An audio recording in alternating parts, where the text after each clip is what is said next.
So it is now my distinct honor to welcome Dr.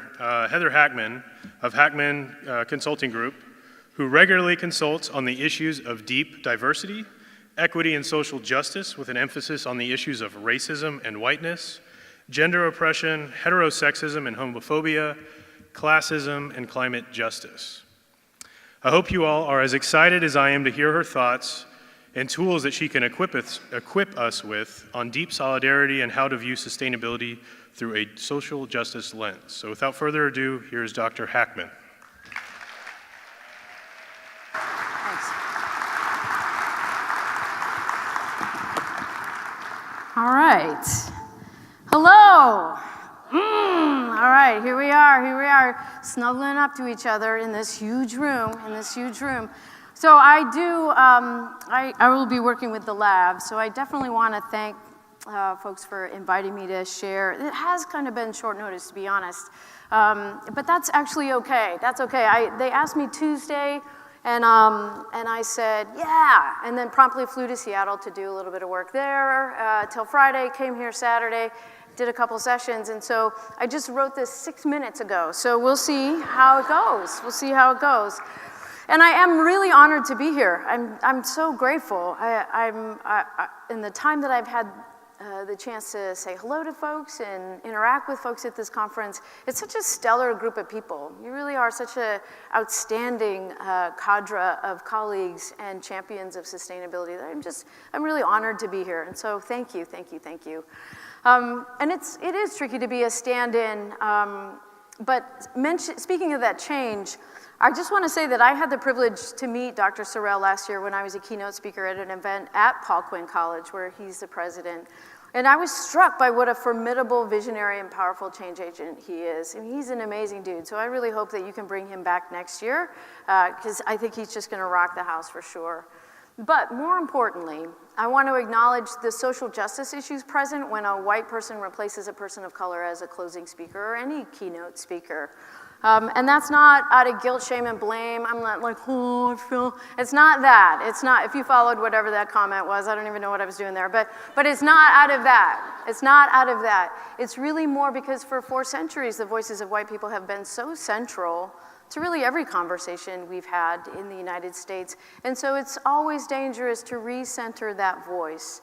And so as a result of that, I'm gonna talk a lot about social justice issues and have some broad brushstroke comments, but I'm gonna focus specifically, or more, if you will, on issues of race, racism, and whiteness and racial justice, just so that we can keep that commentary central.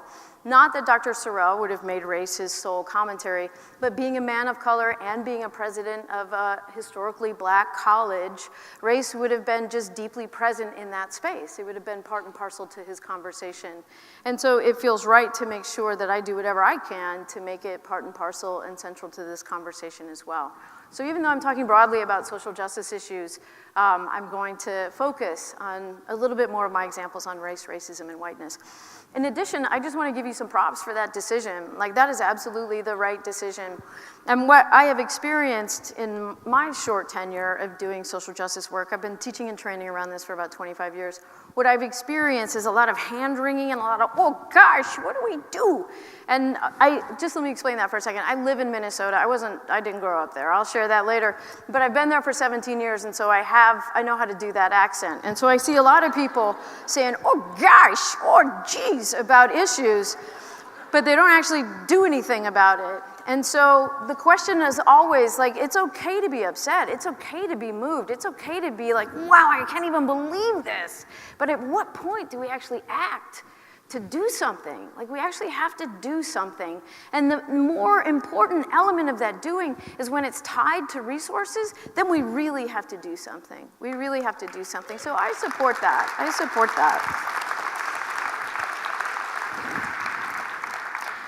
And so what do we do, though? Because that's 45,000, I don't know, I'll just put that there. Just pretend you didn't see me do that. So what do we do about this? And so we support them in their, oh, boy, okay, you didn't have to do that, but thank you. I appreciate that. Is that Ian? No, Tim. All right. Thanks, Tim. Thanks. And Ian might be in the back still. The staff here has been so fantastic. And so it's important to support that, but let's support it just a bit more. And so for me, I'm actually going to write AASHE a little check saying, this is a little bit of a donation to try to cover that $45,000 because I really believe in what you're doing.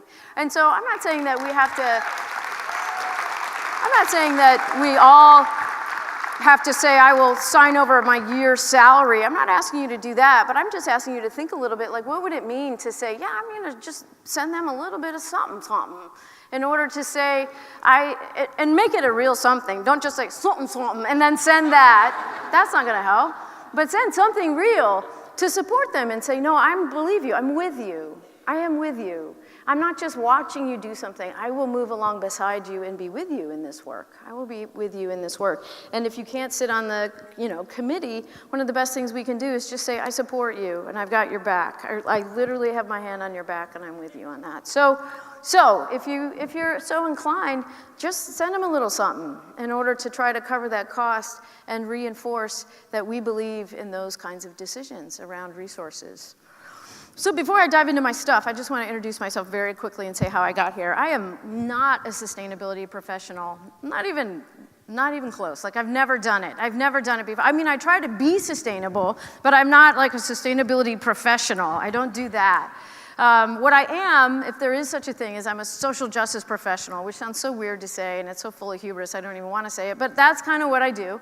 However, in my undergrad, I went to Occidental College. I was a science major, a molecular biology major, and I was pre-med, and I wanted to be a cardiologist. And I love science so much, and so I've just been geeking out on it secretly since then, even though my senior year, Gary Martin said, the average entrance age to med school is 27, why don't you take a couple years off? And I said, you know what, Gary, I will. This has been an exhausting 4 years. I am going to take some time off. So I went to Smith. I worked in student affairs. I started doing really horrible diversity training, and then got into education and realized, wow, that was horrible. And then got a master's and a doctorate in social justice education at UMass Amherst. And from there, I went to St. Cloud State University and taught in teacher ed for 12 years. And so, but I never lost my love, absolute mad love for science. And so what that meant is somewhere in the mid-2000s, I started working climate justice, climate change, and environmental issues into the intro to social justice education class for pre-service teachers. And they were like, lady, I don't even know what you're doing here. First, the class was already jam-packed, and they're like, why are you adding one more thing? But we were in the George W. Bush era, and so there was a bit of a gag rule on all government reports, and so these students didn't have a lot of information about this. They weren't exposed to a lot of this, and they thought I was making it up. And I said, it's fine if you think that, but you still have to do it. Like, I don't care what you think, you have to do it. And even if you don't feel like the impacts of this are going to affect your life, you're going to be teaching young people for whom this will dramatically affect their life, because we are going to be, thanks, I just got a sign that said advance the slides with a clicker, but just so you know, I'm not at a new slide yet, but I will. This is all just me like blah, blah, blah, but I'll get to something.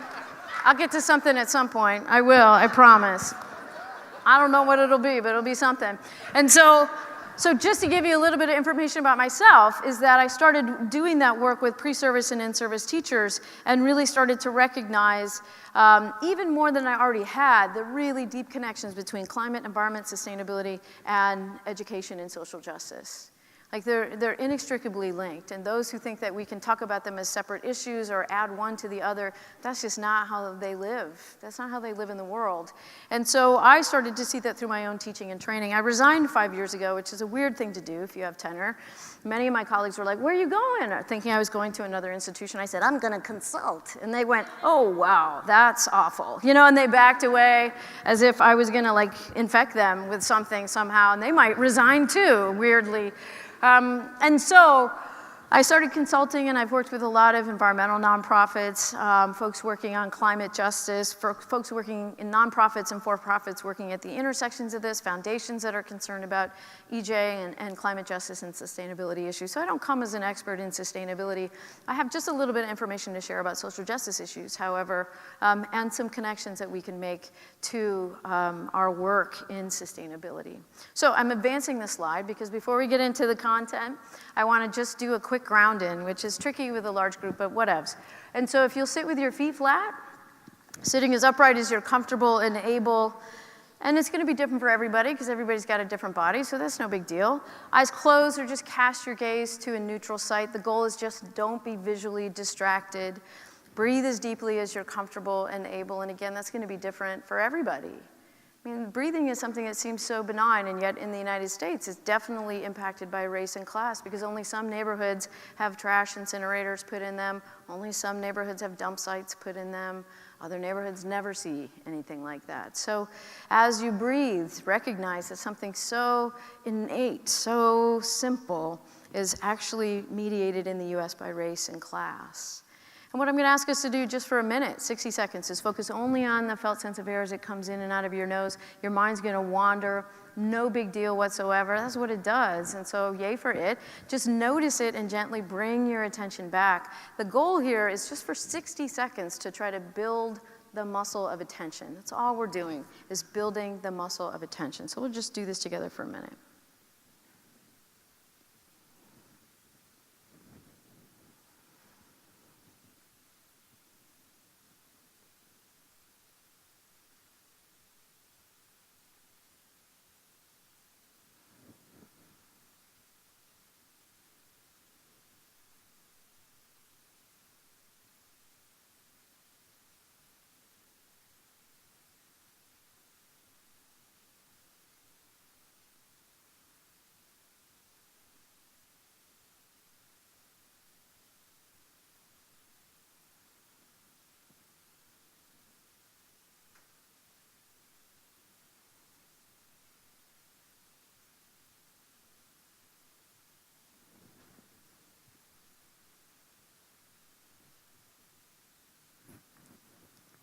And last, inhale and exhale, please. And if you've had a long few days, you're like, I'm out. Why did she do that? It's such a bad idea, lady. But there's actually coffee in the back, so feel free to bip out and grab some. Why do we ground in when we talk about social justice issues? There's three primary reasons. The first is that this moment is the only moment from which we can act to create change. So if you want to do something about sustainability, particularly through the lens of social justice, if you want to be deeper in solidarity with other organizations who are working on this, guess what? You actually have to be in that moment. Learn from the past, plan for the future, but this is the only place you can act to create change. And when you're not present, you make a lot of mistakes. And they're called microaggressions in the literature, but around race, I tend to call them just everyday racism. Because for Native people and people of color in this country, racism isn't just an occasional thing, it's kind of the low background hum.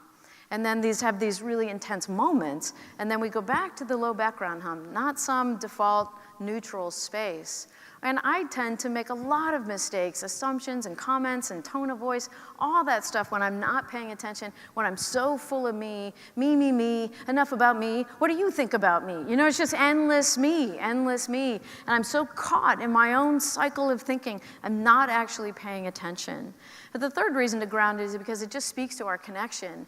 And it's going to be very hard to sustain a livable planet if you're not even connected to it. It's very difficult to care about something and nurture something and really honor what is necessary, what needs to happen if you are utterly disconnected from it. And so to remind ourselves that we're actually connected, to remind ourselves, I've been bipping up and down that river situation a little bit, and even though it is a heavily engineered piece of water situation, there's still a moment where last night a duck went by and I was like, right on, ducky, I'm feeling good too. You know, I mean, it was just nice to be there. It was just nice to be there. And so if we're disconnected, then we are doomed, really. We're doomed because we start to treat nature and the natural world and the environment as a whole as an object instead of a subject that we're connected with. It's just an object that we act upon. And so it's just super important to ground in and be present. And all of this is about being deeper in our solidarity work, being more deeply connected to each other. And in talking about that, I just want to introduce three main points. How do we have a deeper solidarity? How do we do sustainability work through a social justice lens? And if you were in the Sunday day-long session, This isn't even going to come anywhere close to that. And that was jam-packed, and we didn't even get far enough in that. So please know that this is not the 3-step program to social justice and sustainability. And then you get to say, I've got it. I'm done. Like, that's not it. That's not it. If there was such a thing, we'd already have done it. And so it doesn't exist. But these are just 3 really important points if I'm going to have a deeper level of solidarity with other people in doing sustainability work. And I'm suggesting that we do that deeper solidarity through a social justice lens. And so the first piece of these 3 is authentic relationships. We actually have to have really authentic relationships if we're going to do solidarity, a deeper solidarity across all kinds of lines of identity and interest in politics in order to move sustainability to a level where it is proportional to the problem. And I'm not ripping on recycling because I think it's super important, but that as a sole solution or a primary solution is not proportionate to the problem. And so only through a deeper solidarity, a broader coalition, can we actually mobilize ourselves to respond in ways that are proportionate to the problem.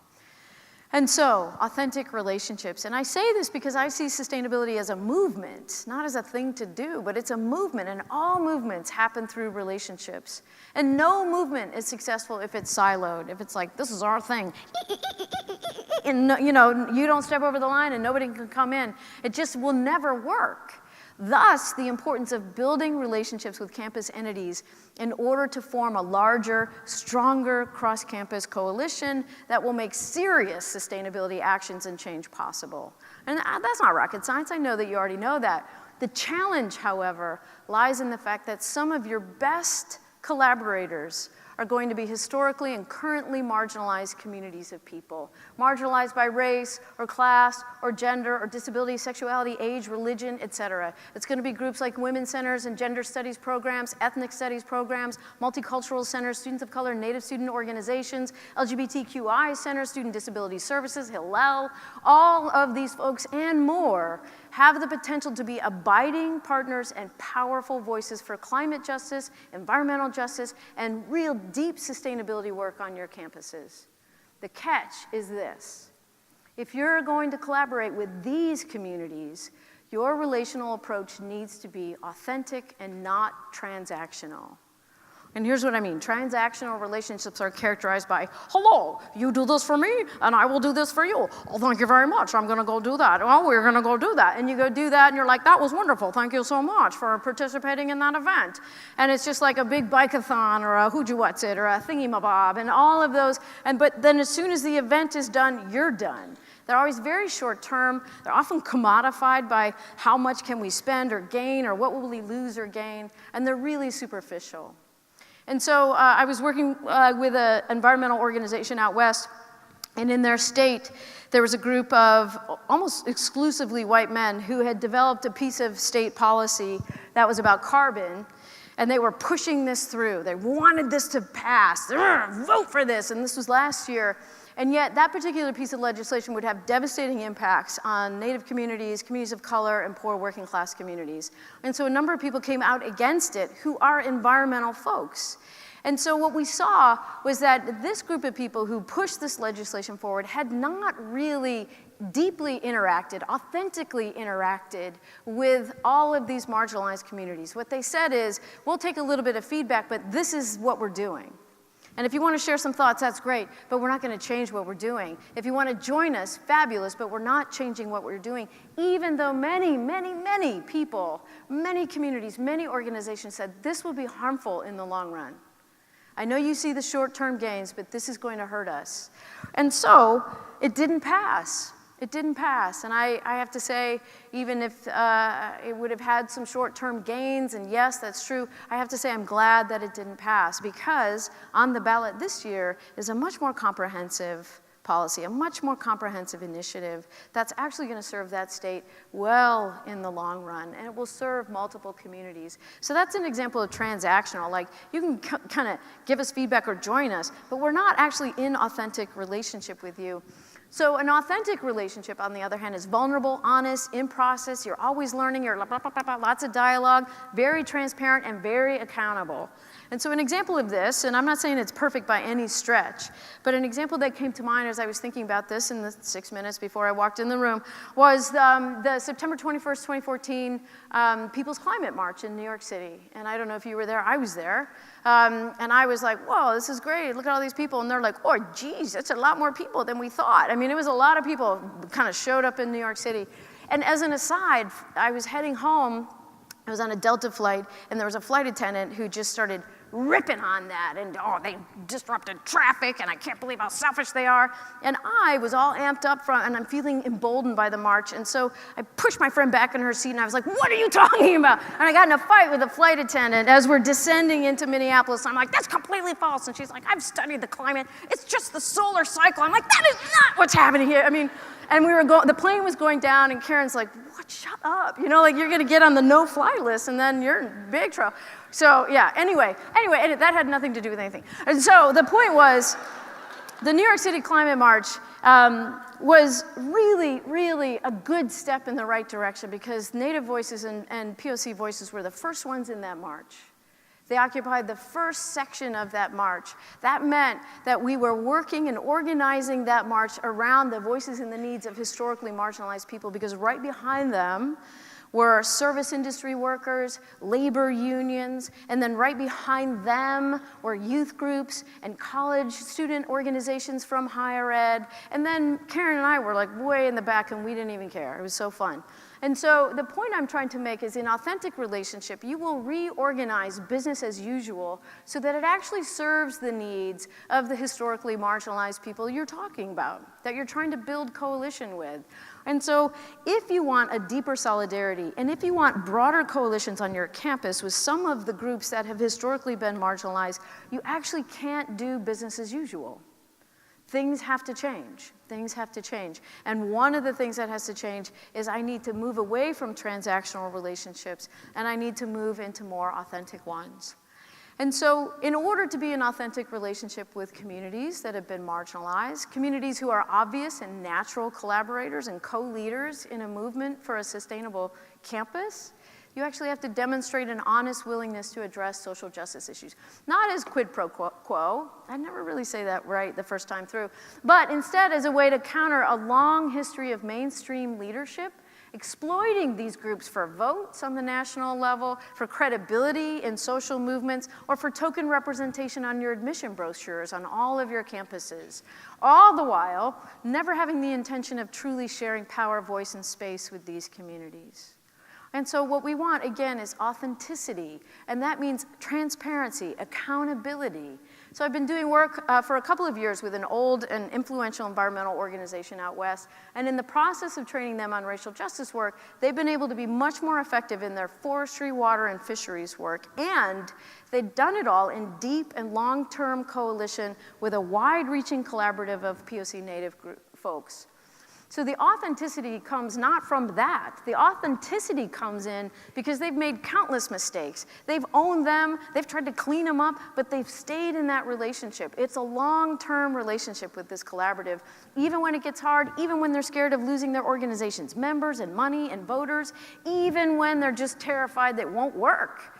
And what they've seen is as they've worked their way through this fear with an authentic commitment to be in a relationship, they've been winning. Legislatively, they've been winning. In terms of funders, they've been winning because they're on the right side of this story. I also have a friend who's a woman of color doing sustainability work on her campus, and she's doing it through a social justice lens, and the coalitions that she's built with the Women's Center and Gender Studies program, as well as some of the student orgs, student of color, Native orgs, that has deeply enhanced that campus's ability to do sustainability work, because these orgs are now articulating a sustainability message. She's articulating an equity and social justice message, and their coalition is much broader and far more powerful, far more powerful. And so in all of this, because notice I've been talking about race, I've been saying you can't do it the way you've always been doing it, blah, blah, blah. And one of the things that sometimes comes up is folks start to feel guilty. Oh gosh, I feel bad, I feel really bad. And I get it, we feel guilty too. We feel guilty too, boop, boop, boop, boop, boop. And so, in case you're sitting here feeling guilty, so is the screen. It's feeling guilty, and it's just shut down, it's just feeling so bad. And so one of the things that we want to do is not get caught in guilt, shame, and blame. What we want to do instead is move to curiosity, empathy, or grief, and humility. We actually want to move to curiosity, empathy, and grief, and humility. So if you feel guilty or shameful, if these relationships seem difficult or hard, I get it. But don't get caught in the trap of guilt or shame or blame. Instead of saying, I feel bad that I don't know something about race, just get curious, why don't I know this thing about race? Instead of feeling shameful about things you've said or done in the past, just have some empathy and say, oh yeah, that's painful, that was hard. And instead of trying to pretend like you know everything, because you're a supervisor or a director or whatever and you're supposed to, just say, you know what, I don't know. I don't know. It's okay to be curious. Like, I wonder why I wasn't taught about Japanese internment in school. It seems like a weird thing to be left out, right? But it was completely left out. Or instead of feeling bad, just have some heart. This is work of the heart as much as it's work of the head.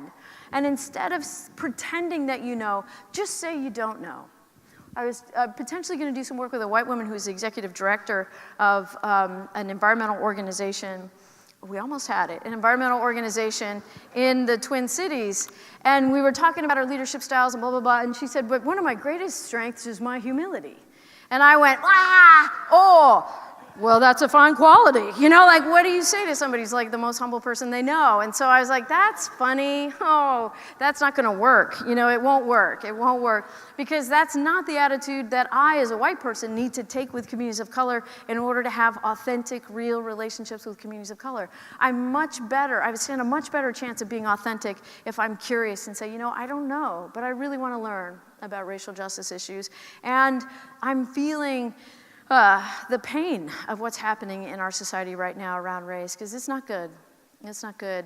And it doesn't leave me frozen, but it just leaves me motivated. It leaves me feeling so heart-centered. And I know that I don't know, and I want to learn more. That's not a wrong response. That's not a wrong response. And if you can kind of lean into this authenticity, if you can lean into this space of being curious and empathetic and humble, then what you open yourself up to is the capacity to better develop a social justice lens, a social justice framework. And importantly, this is a really important slide. So if you're taking pictures, take one of this. Or if you're like, oh, I should take a snap to say I was there. This is a good one to snap. This is a good one to snap. And so we are not doing diversity work. We're not doing cultural competency work. Social justice work is not about awareness and appreciation or skill development across cultural lines. Those two things matter. They really matter. But what equity and social justice work is, it's about systems and history. How do our systems work? What's happening in our history in terms of gender or race or class? And it's about access to resources, power, and privilege. And that's good for all of you, because most sustainability people are systems thinkers. And social justice is about systems thinking. It's absolutely about systems. And when I was a first year in college, my RA did a diversity activity, diversity bingo, and you're like, have someone sign the box. It's like from out of state, science major, lactose intolerant. And so you just go around and you're like, hey, oh, you're a science major. And you learn who's a science major, who's also from out of state. You also learn not to have ice cream with Joe. That's a bad idea. It's like, oh, no thanks, Joe. And so you learn all of that stuff. But that doesn't help us have a conversation about racism. Like that, we never quite got there from the diversity bingo. But if you're in a social justice or an equity frame, you will get there, because that's what it's designed to do. Systems and history and access to resources, power, and privilege. And so when we talk about developing a social justice frame, which is point number 2, we're not talking about diversity, not even close. We are talking about equity, or more, the phrase I tend to use is social justice, systems and history, access to resources, power, and privilege. And to do this column, to do the equity and social justice column, it's not a checklist. We do at our consulting firm, because we consult all over. I travel about 3 weeks a month, and we consult everywhere. And we do get calls saying, can you come do a 42-minute workshop on racial justice and eliminating racial bias from our entire company? And I'm like, no, actually, no, that's not going to happen. That's not going to happen. Because if it was possible, we would have done it. But even if it was possible, I still wouldn't do it for you, because you need to have the developmental experience and process of getting there. You have to get there. So it's not a checklist. Instead, it's a lens. It's a framework. It's a way of understanding the world. And for race, for example, it means exploring race, racism, and whiteness, how systems and history have informed race, racism, and whiteness, and how they play out in our society. And that sounds theoretical, so I'll just tell you my own story around race, is that I grew up in Las Vegas, not a socially just place. I wasn't predisposed to social justice issues and analysis. I did really well in high school. Finished right near the top of my class. I wasn't the top. I mean, Robin deserved it. She's great. And so I'm not taking anything away from her. I was kind of close. I was kind of up there. So I was well educated on paper, horribly educated in the ways of the world. So I went to Los Angeles. I said all kinds of stupid racist stuff my first year. I was consciously racist in high school for reasons in my family I don't need to get into, but family stuff was going on there. So I was like, blah, blah, blah, blah, blah, blah, blah. But going to LA, I was like, I probably shouldn't be saying all that stuff. So my intention was not to be racist. But my socialization kept getting in the way. So I had a 2-week intention of no longer being racist. I had 18 years of socialization into being racist. And so I was at AASHE, and I was in a first-year seminar sitting at a long table, rolly chairs, about 12 of us. I don't remember the professor's name, but it was a white guy, brown hair, part at the side, blue polo, thin yellow stripes.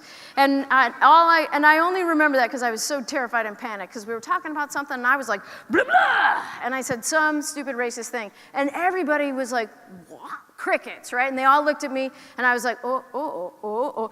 And they just tore me apart. They absolutely shredded me. And I'm blushing, and I'm sweating. I'm like, oh, no, you don't understand. And they're like, we understand. And it was like, I often say it's like WWF racial justice, because as soon as one was done, they like tag and send the other one in.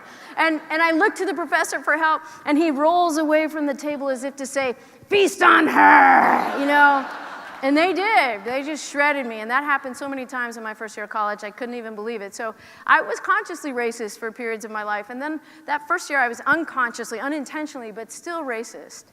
And so what that will tell you is that if you are white, let's say, in this room, and you have not actually read, learned, thought about, if you don't have any really intense, comprehensive life experience to teach you about issues of race, then there's a good chance that you're doing the same thing I was doing. There's a good chance. Not because you're a bad person, because I wasn't a bad person, but I was just parroting and regurgitating things that I had been taught. Deep misinformation and profound misunderstandings about the world, specifically about race, that just came flying out of my mouth. Sophomore year, I moved from, so it was conscious, unconscious, and my sophomore year, I was like, don't call me racist. And that's characterized by heavily tokenized events. And so on your campuses, it might be, putting $20,000 down to have Cornel West come speak, which is a good idea, because he's amazing. But that talk has nothing to do with institutional change. And so you can have really powerful sustainability weeks. You can have really powerful educational opportunities. You can have these cross-coalition, deeper solidarity moments, but if they don't eventually translate to institutional change, then they're going to feel and end up being quite tokenizing. And so my example is Desmond Tutu was on campus, 3 major sections, 2 aisles. I went down one. I was like, what's up, everybody? Because I wanted everyone to know I was there. Hi. Up the other aisle, blah, blah, blah. Sat down, listened to him talk, didn't hear a word he said. Went back to the residence hall. My RA, Nina, said, so let's have a chat about what everybody learned. I'm like, okay. Because I wanted to make it seem like I'm not racist anymore. And so I was sitting there, and she gets to me, and she's like, what did you learn? And I said, so much. I mean, it's Desmond Tutu. How could you possibly put it in one sentence? She's like, I know, he's incredible. Just pick one thing. And I was like, ah. And I had nothing to say because I wasn't listening for change. I was just going through the motions. And so I'm going to encourage you that if you're really going to try to have a deeper solidarity, your engagement with social justice work needs to not be going through the motions. You actually have to be committed to some change. So from there, I grew up a little bit, I learned a little bit more, and I realized, oh yeah, there is this thing called racism, and it's horrible. But I didn't understand that it was a system. I thought it was just about the way people are being treated, and I felt really bad about that. And so I was going to go save people of color. And I was working at Smith at the time, and I was doing horrible diversity training, and I was, after training, a black woman was standing next to me. Her name's Erica, multi-generational African-American, gets race and red as black, and I said something stupid. Again, I have no idea, but I do remember she looked at me and she's like, why are you even here? And I said, I'm here to empower you. And she, thank you. Thank you. And she was like, you know, and I'm sure the Rolodex of answers, one of them was like, must not kill tiny white lady, because that would be bad. I'm sure she was like, I just want to smash this pot over your head. And so what she said instead was, I don't need you to empower me. I actually need you to get out of the way, because you're the problem. You are the problem. And I was so offended by that. You better believe I went to my colleagues and I was like, you will never believe what Erica said. I relayed the whole story, and they're like, you said what? And I was like, oh, I know this, I know what's happening here. And so they sent me to the racism literature, and I started reading about systemic and structural racism, and I realized, oh, wow, it actually is a system. Oh, who knew? Everybody. Oh, yes, okay. And so I started realizing, oh, there is a system of racial oppression, and it's operating in all of these really profound ways. And just because I hadn't seen it before doesn't mean it doesn't exist. And so just because you might be on your campus saying, I don't see how racial justice is connected to sustainability, it doesn't mean that connection isn't there. It just means you don't see it. And that's a really important kind of piece of the humility. Because I was operating from the place of, if I didn't see it, it didn't exist. And clearly it did. And clearly I was actually part of it. So I see systemic racism, I'm like, oh, wow, we got to end racism, blah, blah, blah, blah, blah. And I'm at these marches and events and this and that, and people are like, hey, Heather, it's great you're here, but why are you here? And it's like, I'm here to end racism. They're like, that's neat, but why are you here? And I'm confused by the question. I'm like, well, I'm here to end systemic and structural racism. And they're like, that's so great. That's almost what you said 2 seconds ago. Why are you here? And what they wanted to know is, what's my investment as a white person in ending this system? And underneath that is really, can I trust you? I want to know you're not going to leave when it gets hard, because white people do leave when it gets hard. I've done that. I can't even tell you how many times. The conversation gets heated. I'm in a department meeting. I'm like, you know, I'd love to stay, but I really got to go pick up the kids. They're like, Heather, you don't even have kids. Where are you going? You don't have any kids. I'm like, well, you know, somebody's kids need to be picked up, and I got to go do it. And so I just panic because I don't know what's going on. I don't know how to handle these situations. And so white people tend to be real good we're good starters. You know, we're good trapper-keeper folders and all brand new pencils at the beginning of the year. But when stuff really gets hot, if you don't know what I'm talking about, skip it. It doesn't matter. Some people do, though. I know that some of you do know what I'm talking about. Yeah, trapper-keepers. They were awesome. And so we're good starters, but we leave when it gets hard. And that's what they were asking. Are you going to leave when it gets hard? And so what do I do to demonstrate I'm not going to leave when it gets hard? I stop talking about them and systemic racism, and I start talking about myself. And my role in this as a white person, not out of guilt, shame, and blame, but just out of a recognition, like, this system isn't working for me either. In the short run, I get extraordinary privilege. I never get pulled out of line in TSA, and I know that. But in the long run, it is just like a corrosive thread to my soul. Because every time I turn away from racism, every time I turn it off or pretend I don't understand, I'm auctioning off just a piece of my integrity. Because I want to be a moral person. I want to be somebody that says, no, I am here for the good of the good. I want to be somebody that lives by values and has a moral compass, but I compromise that every time I turn away from issues of race. And cisgender men compromise that every time you don't respond to that sexual harassment comment or that sexist joke. And owning class people and professional middle class people, we do it when we don't pay attention to the needs, or we use class as language to identify people. I mean, if you have some measure of dominance and you're not critical about it, from my experience and in everything I've read and done in all these years, I end up unconsciously, unintentionally, for the most part, contributing to the problem. And so I'm not saying that out of guilt, shame, and blame. I'm saying that because I want a different story. I want a different experience. And so what happened for me is I started reading about white privilege and white supremacy. And I know that language freaks everybody out. So how about this? I just started reading the ways that white people benefit from this system. If you deny housing to Native people and people of color, the houses don't magically disappear. They just become more available to the one group that's left. And so that's a benefit to me. That's a benefit to me. And I started learning about that, and then I realized something that felt profound for me. I don't know if it really is profound, but it felt profound for me, is that most of my white liberal life, I'd been standing safely and dryly on the shore, shouting good tidings to Native people and people of color as they rowed against the tide of racial oppression. And I mean, I was in it. I was like, good job, rowers. I love rowers. Yeah, rowers. Writing checks to rowers. And I've got signs in my yard. Yeah, I love you, rower. I'm catapulting food out to the boat. Yay, rower. You know, I'm into the row situation. I'm so supportive. But I've never actually left the shore. I never left the shore. I was always safe and dry and really comfortable. And so the journey for those of us that are white in terms of race, male in terms of gender, professional middle class in terms of economic issues, the journey is to kick our shoes off, swim out to the boat, get in the boat, and row. Row alongside Native people and people of color. You want deeper solidarity on your campuses, you want to have a greater effect in your sustainability efforts, then figure out how to work in profound and long-lasting coalition with historically marginalized groups. And the way you do that is you get in the boat and row.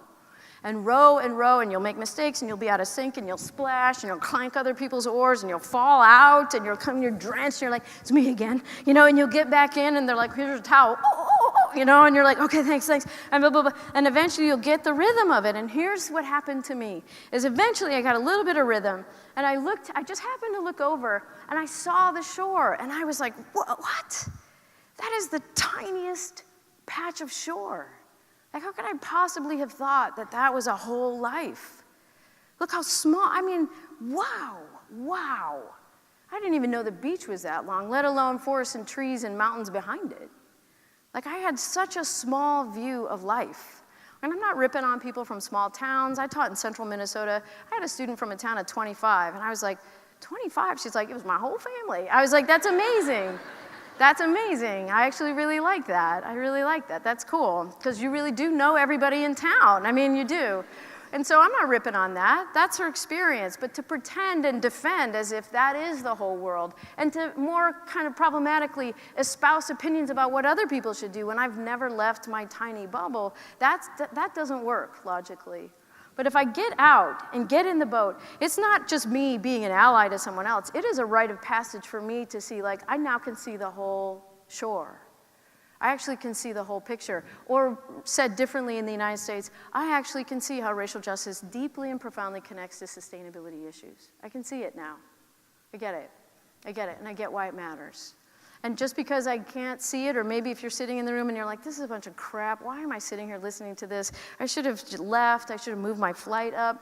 That's cool, and that's cool. Just hang in there, because again, just because sometimes we don't understand these concepts or disagree with them, it doesn't mean they're wrong. Just because I would have argued, no, my life is great in this tiny patch, it wasn't until I moved that I realized there was more. There's more. It wasn't that was horrible, it's just that there's more. And so it's a really liberatory thing. A couple caveats though. When you get in the boat, don't name the boat after ourselves. That's really important. Don't do that. Don't do that. Don't slap a Hackman name on the boat. Don't stick a flag in it and say, I just discovered a boat. That's also a horrible idea. And don't turn to the people of color who've been running the boat for 4 centuries and say, I've got some feedback for you. Like, don't do that. You just got there. Don't give feedback. Don't give feedback. Just quietly and humbly row, row, row. And don't even acknowledge how humble you are. Just row. Just row. Just row. We don't want to do what our friend did. And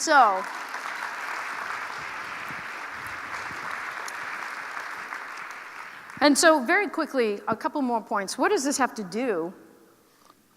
What does a social justice framework have to do with sustainability? And if you were in my day-long session, this is a very quick recap, or even the Monday one, is that there's 3 primary areas where I'm not going to go into that social justice helps us understand sustainability right now. Number 1 is it helps me understand really deep causal factors that got us here. So for example, one of the aspects of me being socialized as a white person in the United States is rugged individualism. Pull myself up by my bootstraps, and I love the phrase, I was born in the log cabin, I built with my own hands. Like, that's not even possible, right? But I really live by that somehow magically, and it's me, and I'm, like that whole thing. And I'm not saying that we're not independent people and we don't have stuff going on. What I'm saying is part of the marker of what it means to be white is to be a rugged individual, at least how I was socialized into that in this country. I'm not saying I always believe that, but what I've been socialized into is to act like that. And so as a result of demonstrating, or a way of demonstrating my individualism, is I will own my individual home, I will own my individual lawnmower, I will own my individual car, I will own my individual stuff. Do you see where I'm going with this? I will have all kinds of my own junk, even though all 17 of my neighbors also have lawnmowers, and we could probably share. No way! I want my lawnmower. Mine, me, mine, I, whoop-a-pa. And so I get a lot of individual gratification through consumption. And so one of the examples of causal is if you're trying to reduce student consumption on your campus, but you're allowing this notion of what it means to be white and rugged individual consumption to thrive on your campus, good luck reducing consumption. It's likely not going to happen because the 4th-century ethos of, yeah, me, mine stuff, that is going to beat out your flyers for sustainability. And so if you want to really have students reduce consumption, because we can't just do downstream forever, we actually need to get way upstream, we actually do have to ask questions about what does it mean to be white in this country? What does it mean to be professional middle class? What does it mean to be, have any gender identity along a continuum in this country? What does that mean? What does it mean to be a person of color? What does it mean to be poor, working class? Like, what do these things mean? And how do they shape the way we move through the world unconsciously and unintentionally? And so causal factors for this moment is where social justice will help. Impacts, who's impacted and how and why, poor working class communities, communities of color, paying critical attention to impacts and who needs some aspects of sustainability resources perhaps more than others. Impacts is another reason. And who's leading this and the vision and the leadership of this work. That is a third area where a social justice framework will help you. Interestingly, though, there have been several occasions where I've shared this information with campus sustainability, environment, and climate folks, and they resist this content. They sit there, and on rare occasions I do mandatory trainings, and I'll walk in, and 40 people are in the room, and they're like, and the thought bubble above their head is, we already hate you, lady, you know, and it's like, oh, this is going to be a great day. You know, it's like a super fun day. But in less kind of demonstrative ways, I've noticed that on campus, people resist this content in ways that deeply parallel the ways climate deniers resist the reality of climate disruption. And so I'll talk about social justice issues with sustainability, and I will sometimes hear after the talk someone say, you know what, I don't see oppression, and so it's not really happening, I don't think, on our campus. That's very similar to the way people say, I can't see climate change right in front of me, and so it must not be happening, and I think you're making it up. Or I'll hear some folks say to me, directly or indirectly, you know, I think your social justice thing is just a lefty liberal agenda, and it doesn't have anything to do with sustainability. In fact, I think it's meant to destroy white people, men, and rich people. And that's very similar, in my mind, to the way that some folks will claim talking about climate change is a lefty liberal agenda designed to destroy business and the economy. A third kind of point of resistance I hear to a social justice frame is I don't want to have to change anything about how I'm living my life and moving through the world. And that's very similar to what Dr. Hayhoe suggested as part of climate resistance. And so my point about this is it does seem so interesting to me that while many people in sustainability are so frustrated by the lines of logic, if you will, about how they resist climate, environmental, and sustainability issues, sustainability folks and other folks in this movement get so frustrated by people saying those three things, they often then use those same three lines to dismiss social justice frame and its connection to sustainability work. And so if someone you know, or perhaps even you, are disagreeing with the need for a social justice frame within sustainability by proffering some of those same sentiments, perhaps it's wise to challenge them on the inconsistency of their logic, and in fact help them lean into this a bit more. And so the challenging others and kind of helping people along, that brings me to my third point. So we're almost done. I covered that. And so my third point is commit to action. Action. And there's a few key things here. Number one is find your edge and lean in. And I don't mean like, as I said in the sessions that I've done since I've been here, I'm not talking about Sheryl Sandberg lean in where it's like, I'm just gonna make myself feel better or build my self-esteem. I'm not talking about that. I'm sure Sheryl's great. I'm sure she's a great person. So I'm just talking about what she wrote in her book. What I mean by lean in is like a ski jumper, which is a horrible and dumb thing to do, but let's pretend you're still gonna do it. Is that if you're a ski jumper, you don't jump and go, oh my gosh, and lean back, because you're dead. As I said to the group the other day, I grew up in ABC's Wide World of Sports where that ski guy crashed into the back. Anybody know what I'm talking about? Like, that was horrifying. You're like, oh. And I'm definitely an empathetic injury person, so when I hear, like, the Joe Theismann for the Washington team, when he broke his, and they showed it a million times, I was like, oh, ow, every time. Oh, gosh, I can still feel it right now, actually. Oh, that hurts so bad. And so I don't like the idea of doing this, but it is apt in terms of what action needs to look like. Is that I lean in, and so I lean into my edge. What's my edge of my comfort, the edge of my knowledge, or the edge of my willingness to take a risk? And I don't put my hands in front of me in a defensive way. Ski jumpers actually put their hands behind them. They completely lower their defenses. And I don't crouch out and protect myself. I actually have to extend and make myself vulnerable. So if you're going to act, one of the best ways to do that, to measure the action, is to lean into your edge of knowledge, comfort, or skill, lean into your levels of vulnerability, and lean into putting your defenses down. Put the defenses down and just give it a go. Give it a go. The second place of action, or way that I can think about action in this third major point, is shared commitment means shared risk. It really does. And so I can't say I support all of these movements, but I never am inconvenienced by having to participate in them. Shared commitment means shared risk. And there's a clip I show sometimes in my trainings, and one of the most important pieces, it's about kind of protesting racial oppression and racial injustice, and you see these rows and rows and rows of white people with their arms out, saying, no, you're not gonna harm people of color in this demonstration. It's not going to happen. It's not going to happen. And I'm not saying all of you have to get out there and get in the streets, but I am saying that I know as faculty member that we would very much talk in our classes about the need for social justice and social change and this and that, but we rarely took the risk because I wanted to go from assistant to associate or associate to full. Or I wanted that grant, or I wanted that publication, so I wasn't going to really risk that much. I wasn't going to get in the provost's face. I wasn't going to do blah, blah, blah. Actually, I did do that because I was like, I'm tenured. I don't care. I'm not going for full, so hi, you know? And so I was like, may I meet with you again? And so I didn't mind it, really. But I watched a lot of my colleagues really say, well, I can't do that. And they had all kinds of amazing reasons why they can't. And yet I watched the Native faculty and faculty of color in terms of race. They never had the luxury of saying, I can't do that, because if somebody didn't stand up, then this really harmful policy, practice, or procedure was going to continue. And so I cannot constantly relegate the work around racial justice to the same group of people that's being targeted by it. I have to do something. And I would really appreciate it if people who identify as men would do the same. Like, I don't need you to hold the door for me. I probably can get it, unless I got lots of stuff in my arms in that situation. Otherwise, I bet I can get it. What I would love for you to do, though, is turn to any one of your male colleagues and say, you know what, I find that Harvey Weinstein sexual harassment thing really appalling. What do you think about the unconscious, unintentional, or silent ways that sexual harassment persists in our institution? Like, just let that be a water cooler conversation, you know, just like, hi, Bob, hey, Jim, by the way, Bob, and just try it. Like, see what happens, see what happens.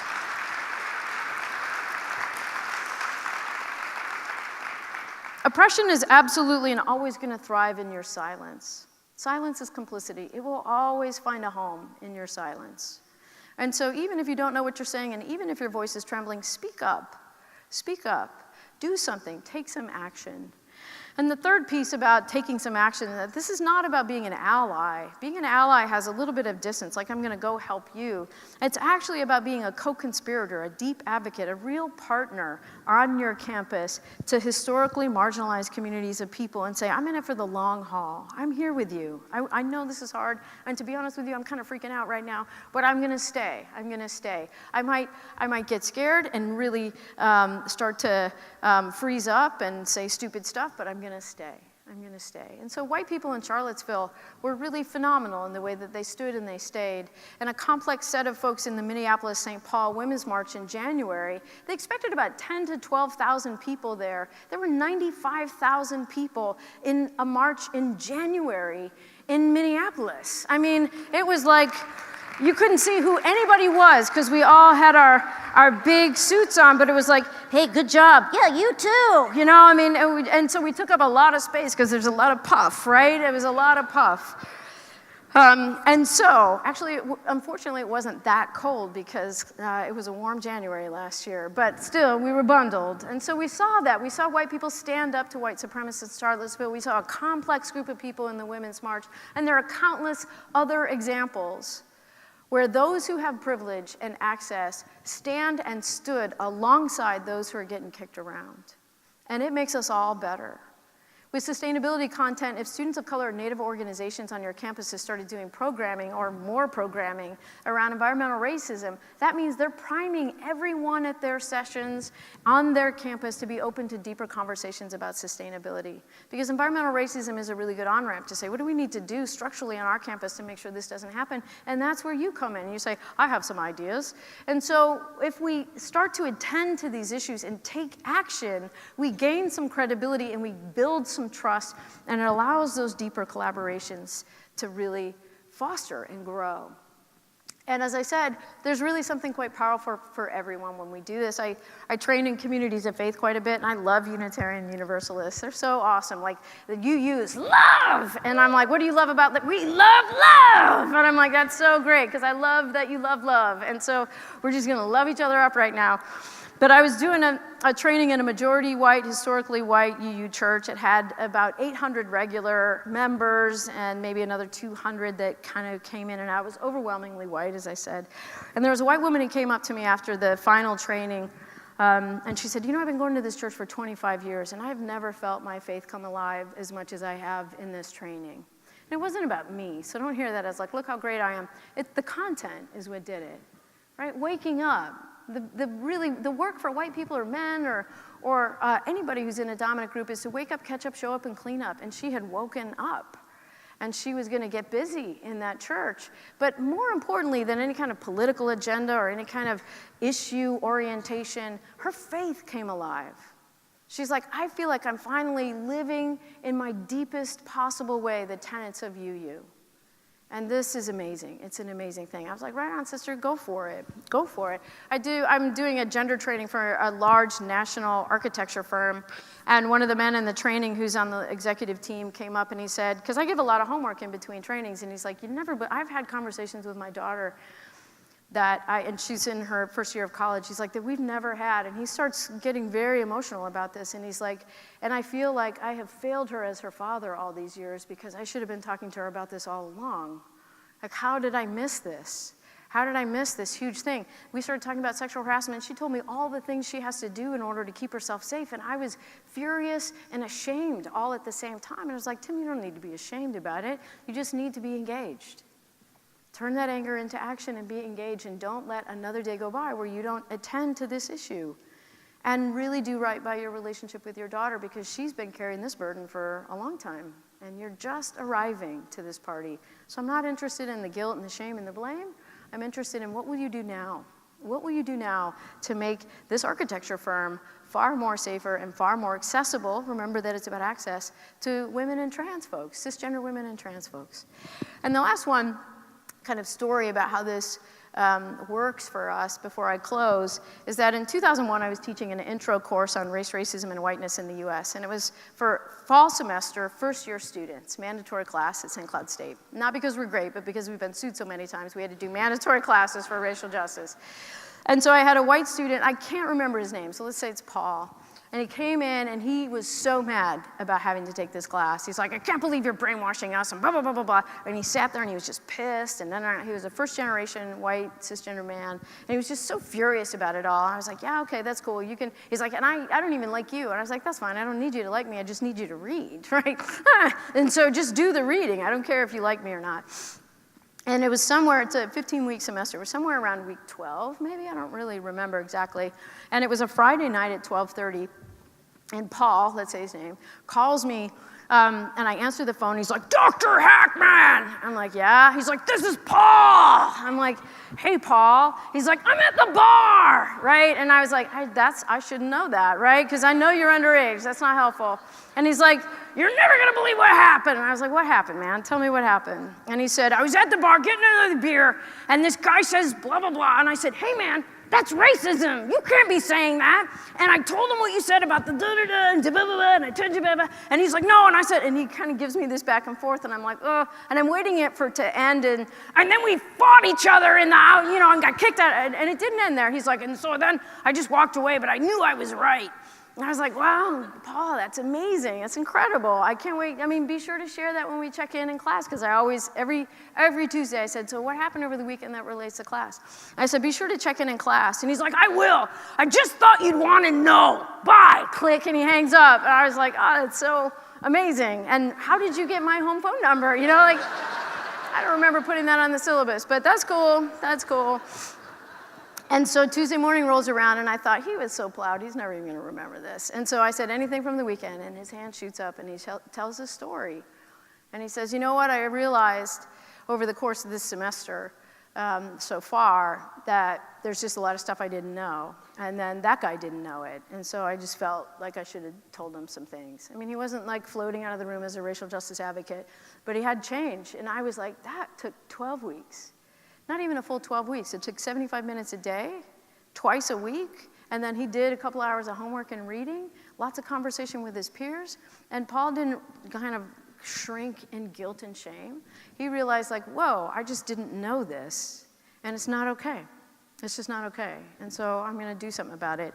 And I'm not suggesting that all students go to bars and do that. It didn't become a homework assignment like go to the bar and have a conflict. But my point about this is that benefited Paul. Like, he felt better. He wasn't doing that to suck up, because students in my classes knew that there's not a chance that would work. He was doing it because it was the right thing to do. He was doing it because it made him feel like a better human being. Tim is doing it because he wants a better relationship with his daughter, right? That woman at the UU is doing it because she wants a more intimate relationship with her faith. And so lest you think that this is just a burden, social justice work, for members of dominant groups, it's not. It's a coming home to what we were promised at birth. And that systems of oppression have divided and taken from us, and it's a reclamation of our best selves. And in this moment, when we're so deeply divided by race in such a toxic national climate, we are not our best selves. Whatever your political affiliation is, you can't claim like this is the best of the United States. It's not. We're in a lot of pain, we've got a lot of fear, and we don't really have enough tools, skills, or knowledge to really, how do we navigate it, to know how to navigate it.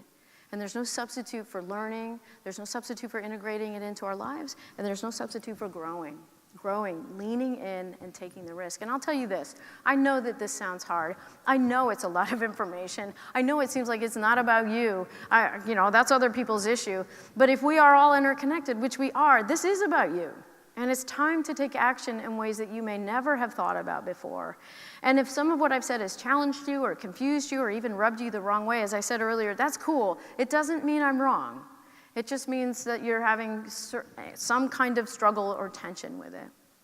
And so what do? We start with ourselves. I'm not saying you have to go out and organize a march. Begin with you. Learn more, pull it into your lives, integrate it into the who you are and the what you are in the world, and then take even small action.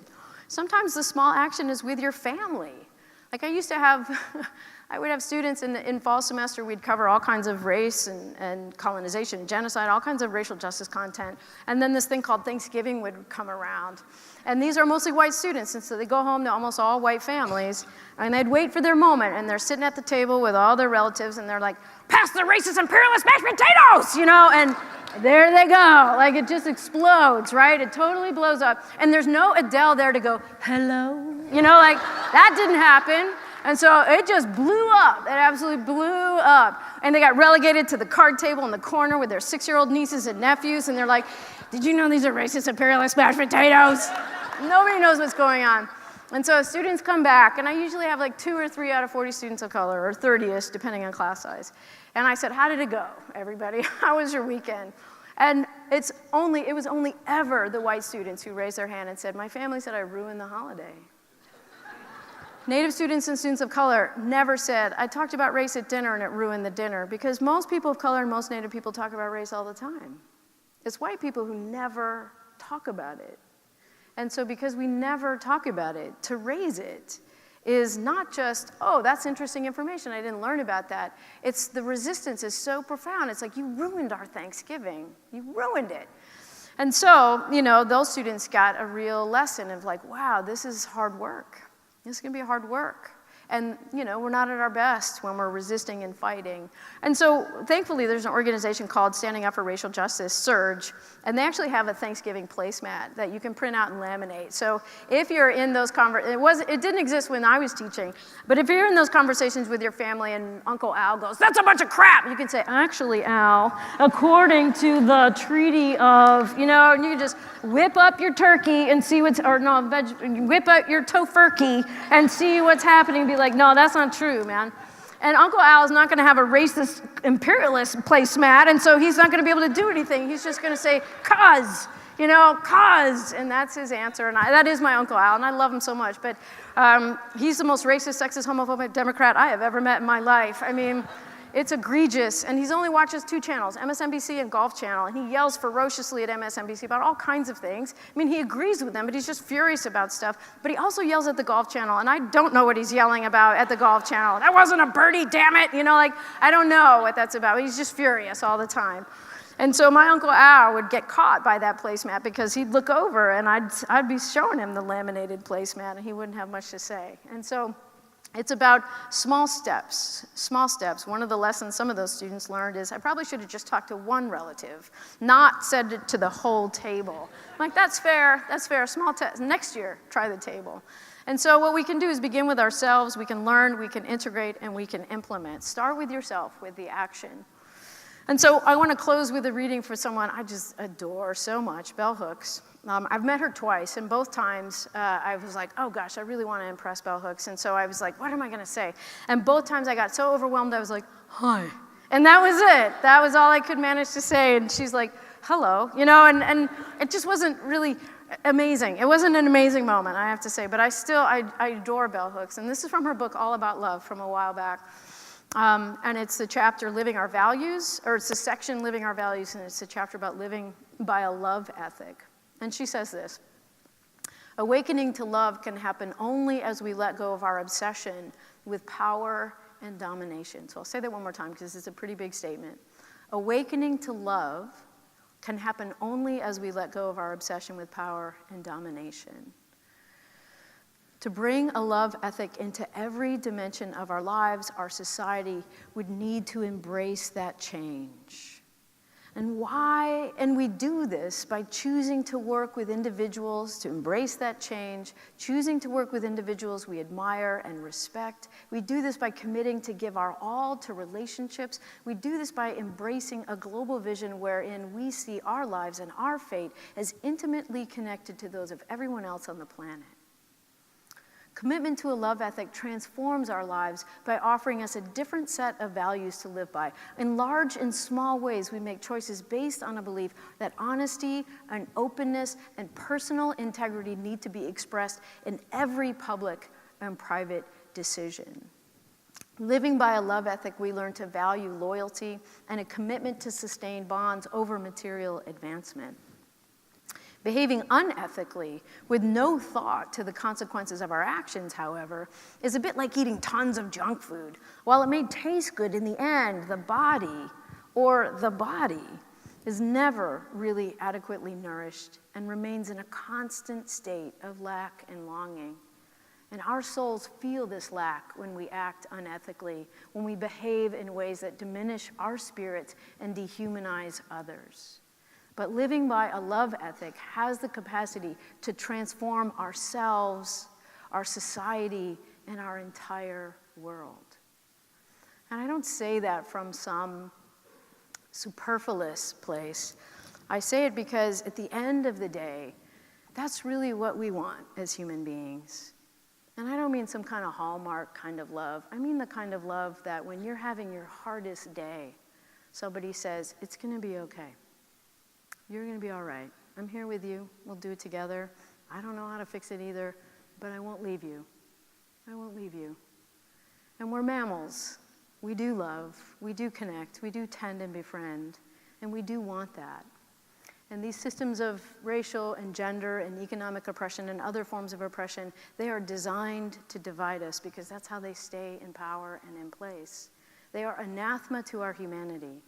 And they will always scuttle your sustainability work. They will always make it less than it could be. They will always limit its efficacy. They will always keep you siloed. And they will always make it just not quite enough.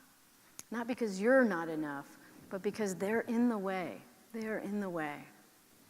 And so my hope for all of you in your work is that you can embrace some of these pieces of authentic relationship and beginning to work and develop a social justice frame and taking some measure of action now. Because so much depends on the choices we make now. So much depends, and I have absolute faith that we will choose the path that is authentic and just and caring to create a world in which we can all thrive. So thank you very much for your time.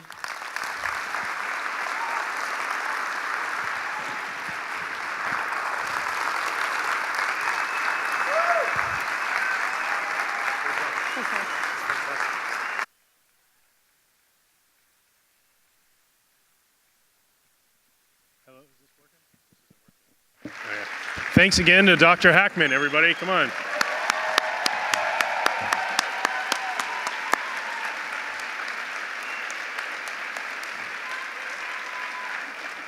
Here, hold on, don't go anywhere.